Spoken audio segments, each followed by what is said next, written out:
Well, welcome back to the Piney Woods Homestead, y'all.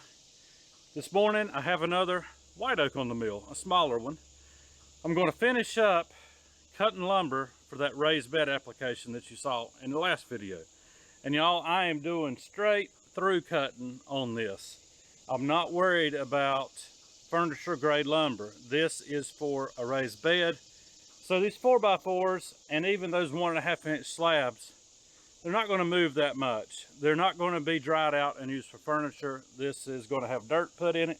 It's going to stay with a high moisture content for the duration of its life. So through cutting is fine on something like this. Obviously, if you want furniture grade lumber, there is a different way to mill your logs for that. But guys, this is what we do on the homestead. We mill lumber, we do firewood, we raise all of our own food, 99.9% of it, y'all, between the pork, the poultry, and the gardens. Guys, we appreciate you stopping in.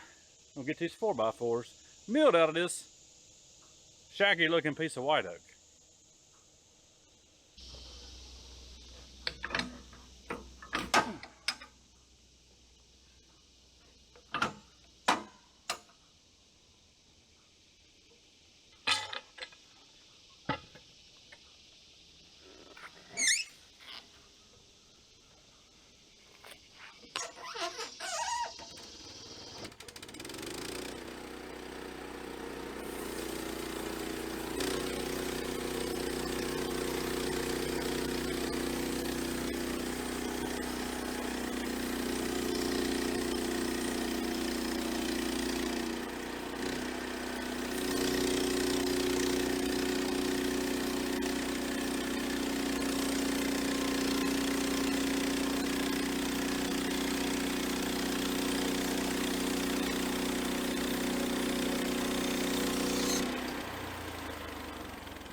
Now I have an 8x8 cant, y'all, and no, it is not perfect by any means. Still some weighing on the outside edges. That's okay, y'all. This is for the inside corners of a raised bed. It's not going to matter. We just need a support to put the outer boards onto when the thing's being constructed. So this is going to work just fine. Now I can do a straight through cut flip the cant, do another straight through cut halfway down, and I have 4 4x4s.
See all that weighing right here?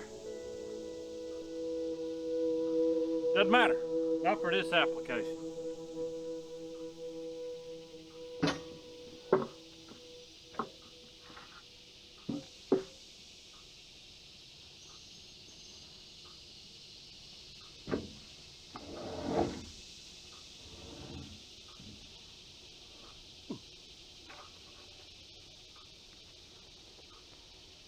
See that bow in this one?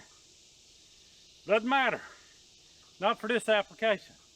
These are going to get cut down into individual pieces, probably anywhere from 12 to 24 inches, just for corner supports. Nothing fancy, y'all.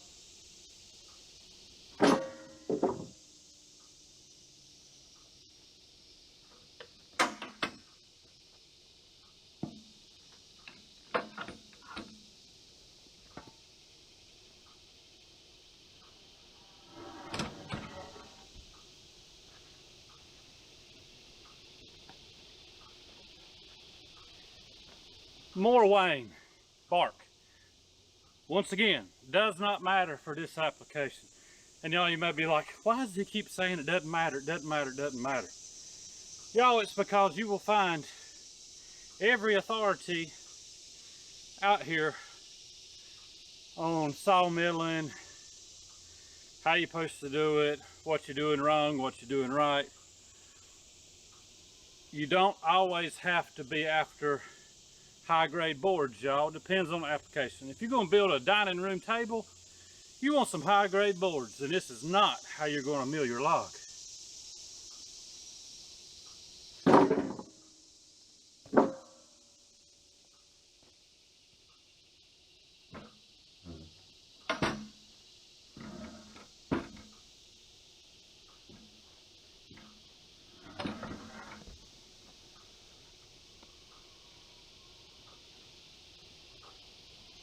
Now this one here is probably the best true 4x4 out of the whole bunch because there's zero pith in it.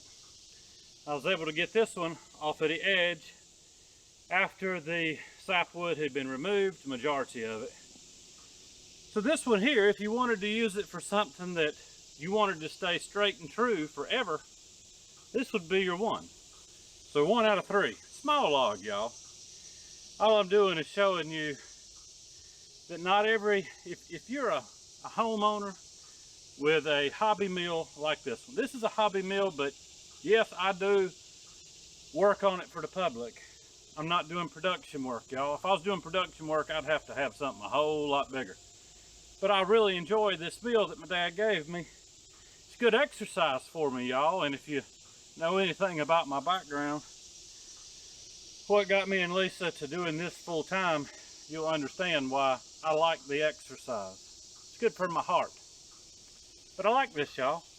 That's a good looking 4x4. If I was not going to be purposing this for a raised bed, I could use it for table legs, be a nice straight fence post, anything like that. Not that you couldn't use the squirrely ones there for fence posts too, y'all.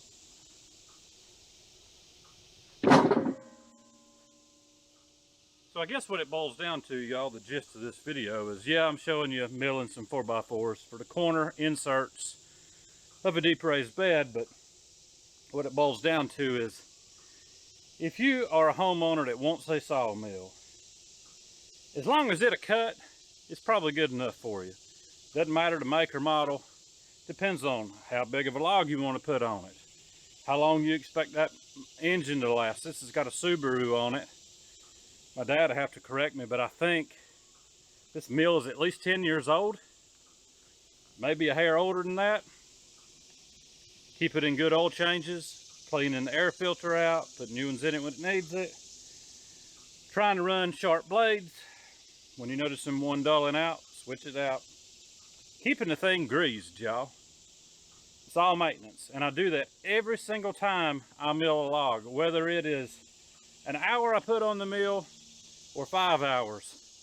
The machine gets greased. Normally I grease it as soon as I'm done because the bearings are good and hot, they'll take the grease better. Sometimes I grease it before I get started. And sometimes you'll notice on my videos you'll hear rah, rah, rah, rah, rah, when the thing is idling down. And that's because I've either just greased it or need to grease it, and you're hearing that rah, rah, rah. And sometimes it's those rubber band wheels that are over the metal. Sometimes they do it too. But generally, if you keep the thing greased, you'll just have smooth operation. So if you want to get yourself a sawmill and you're doing projects for yourself and you're not cutting high-grade lumber for furniture making, because a lot of people think I'll just buy me one of these little hobby sawmills and I'll be making a killing off of some high-grade lumber or slabs, the whole 9 yards. And you may, depending on where you live, but if you want one for your personal use because you just want to get out here and sweat like I am and get all nasty, to mill you up timber that's on your property or any timber you can get a hold of, by all means, go for it. It's really neat building things out of lumber that you've milled yourself, or milling for friends, family, or maybe you want to sell a little bit for somebody to build a deer stand like we do, stuff like that. Guys, I hope you've enjoyed the video. If you have, hit the like. If you haven't subscribed and you're watching and you enjoy stuff like this, homesteading in general, hit the old subscribe for us. It'll help us out. Makes it even more worthwhile to continue putting these videos out. We do it 3 times a week. We've been doing 3 times a week now for about 1.5 years. We try to anyhow. Everything from homesteading, which is what we do to survive, our food, to sawmilling, to log splitting firewood on the log splitter, to food preservation, to whatever, and a little bit of preaching from time to time, because believe it or not, that's the most important thing to me, is talking about Jesus. All right, guys, y'all have a good day, a great week. And Lord willing, the creek don't rise too high, and I don't lose my brain out here in this heat and humidity. We'll see you on the next one.